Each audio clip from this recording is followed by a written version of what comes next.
Hello, I consider myself family, extended family, being in touch with Laura and then with Cece and her brother.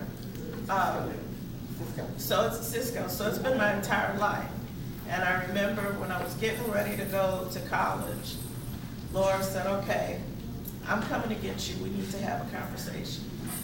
So she took me out to eat, and we sat there and had nachos and what have it, and had a conversation about life. And then putting things together, I didn't realize just how much of an impact it would be to have a family member who lives over the age of 100 and is still actively involved. The moment that I thought was the most interesting, I don't know, it was either her 103rd or 104th birthday out at Golden Corral. And what struck me as being odd is she was talking about moving to Dallas, and she might have been about 4 or 5 years old, but they came in a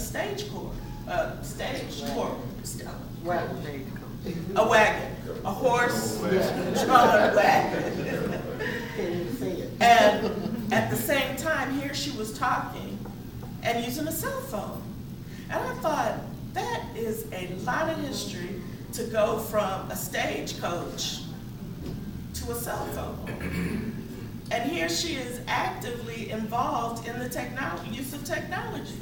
And for me, I'm telling folks all the time, ooh, I have a friend whose grandmother is still alive, she's 100 and such, and she does this, and she does that, and does this.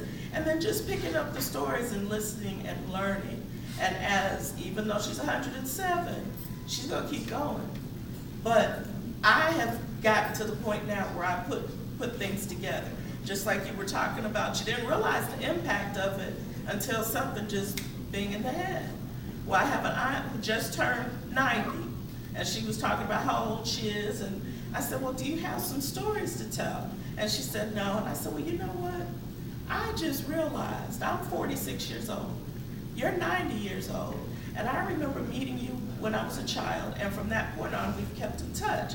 But it never occurred to me that, and I had to stop, I said, okay, now you're my grandmother's aunt. Grandmother's aunt. I said, well, how? She said, yes, I am your grandmother's aunt. My grandmother is deceased. But it never occurred to me that she was my grandmother's aunt. So all of a sudden, I have a thirst of knowledge because I'm realizing the shift is getting ready to happen, the changing of the guards. And with all this technology that we have, we still, like you said, still need to talk about our stories as children, still need to instill in the younger youth the importance of counting. And someone said recently that nowadays the kids don't know how to read, they don't know how to write, and they don't know how to count because they rely on the technology. Technology is good, but there are some days when technology doesn't work. For example, everybody's using a debit card, and all of a sudden I went and got cash and paid for something. I'm looking at these coins going, man, I almost forgot. Okay, a nickel, a dime, a penny. But those things are important. And as adults and children, whenever you have a teachable moment, please do it. Because listening to Granny about her childhood completely blows my mind. And kids nowadays, they don't know where food comes from. They don't realize that their families, like you said, relied on the land and themselves. And that's what we need to be able to teach the children, to make them be able to think, have faith, have hope, have,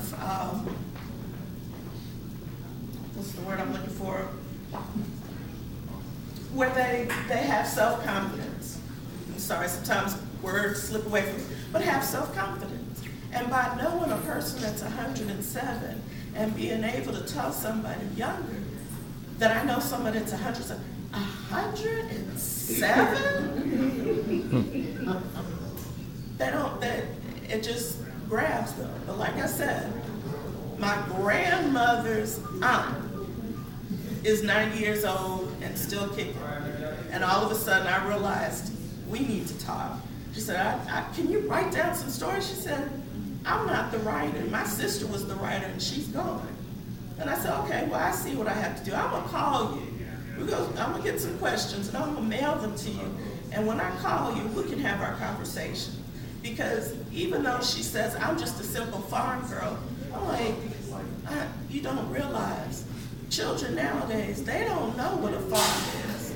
They don't know what it means to raise chickens and to take the eggs and then kill the chicken for the meat. They don't understand where vegetables come from, that some things grow in the ground and some things grow on a bush, some things grow from a tree. They have no concept of that. Yeah. And I don't want that to happen. So being part of Granny's birthdays, over 100, has really been a lesson. I'm gonna pass the mic on to the next person.